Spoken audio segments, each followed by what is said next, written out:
Hey Denise, Steve Wilkos here, and I got your message about your 20-year-old son committing suicide. And first of all, let me say, I've always said in my own private life and on the show, there's nothing worse than losing a child. So my condolences to you. See, he was in the Army National Guard, only 17 years old. And, I know you say you find it impossible to live without him. I don't know if you have any other children. I hope you do, but, you gotta continue living life. And that's easy to say from somebody who hasn't lost a child. I can't imagine what that's like. But I'll say, about your son, when I moved from Chicago to Connecticut for the show about 12 years ago, I myself went through a severe depression, and I found it impossible to do anything.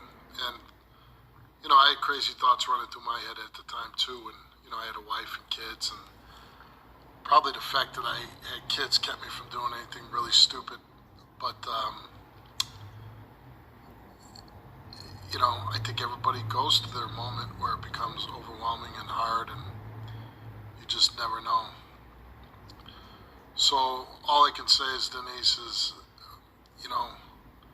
live your life to the fullest, honor your son, because I'm sure that's what he'd want for you.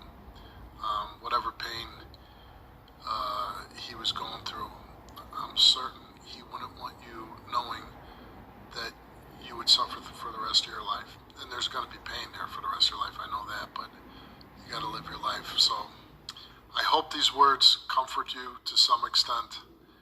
And if I could, ever do anything for you, I don't know what I could do, but I hope these words help you. So take care, and God bless.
Dan, Steve Wilkos here, and I just wanted to say thank you for being a fan, a big fan, and a fan for a very long time, because if you remember the Mighty Joe episode, then you've been a fan a long time, because I believe we taped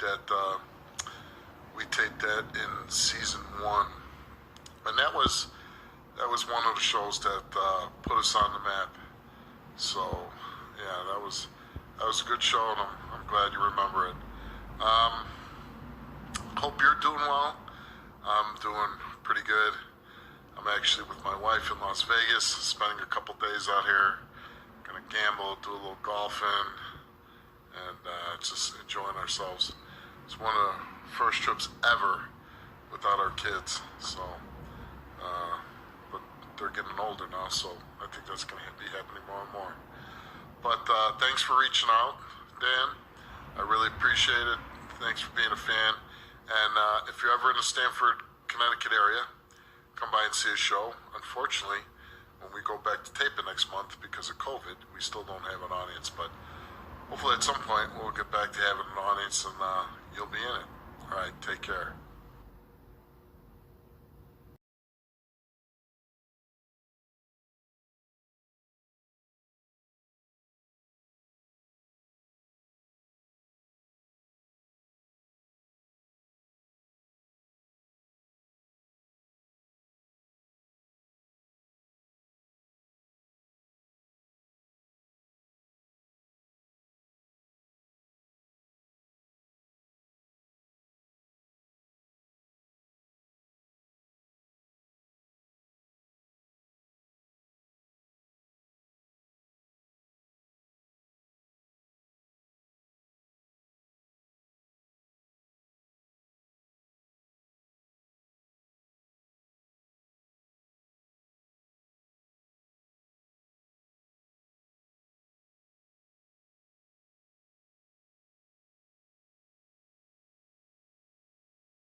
You know, and then listen, man, my show, like any show, you're in it for the ratings. I don't care what anybody says. So, you know, you get somebody like that, that would be a huge. First of all, nobody like that's going to come on my show and take a lie detector test. There ain't no way in hell. I mean, now Jesse's dropped charges. Come on my show, take a lie detector test, whether you set this up. He would never. Never. How credible are lie detector tests? Because people always say they know how to beat it. Well, put it this way. My son did a school project, science project, right? So he did that lie detector test, and he came in with my guy, Dan Ribacoff, and he did the, tests and stuff, and it was 100%. You know what I mean? So, like, would I ever take one? Hell no. I mean, I would never take one. Why? What are you hiding? Why would you hide? No, what are you hiding, Steve? It's not that I'm hiding anything, but, like, if it came where, like, would you let anything in your life that's important to you fall into the hands of a lie detector test? Nah, not if it's not accurate. That's what I'm saying. Like, I'll say this. I did beat a lie detector test when I was younger. I had to take a lie detector test, and I lied on that thing. What were you What lying did you take it about? for? I really don't want to get into that right now. We have to know Harvey this. said you lied, Steve. You're a habitual liar, Steve. You lied, Steve. After I had bleeding on the brain, I just got this judge. Who knows what I said? But yeah, so I took a lie detector test and I beat it.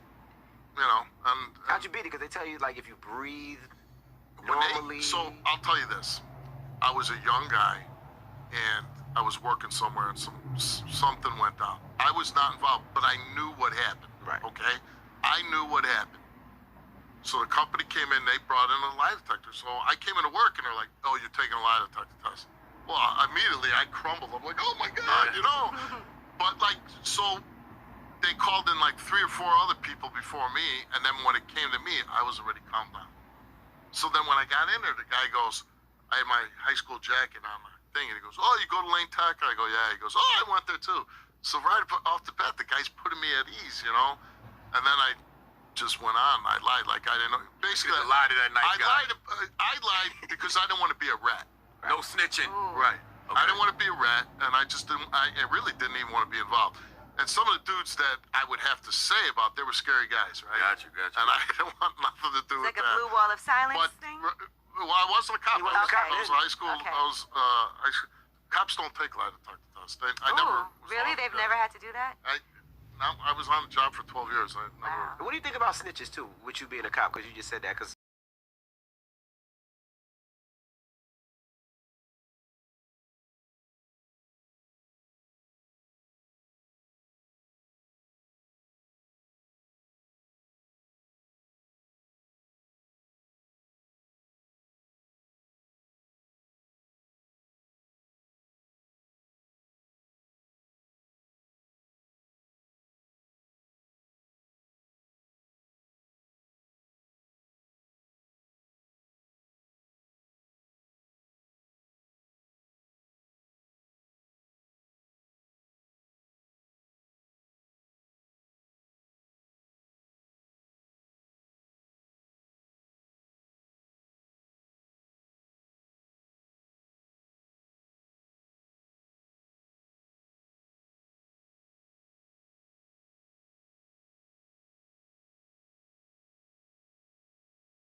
some boys take a beautiful girl and hide her away from the rest of the world.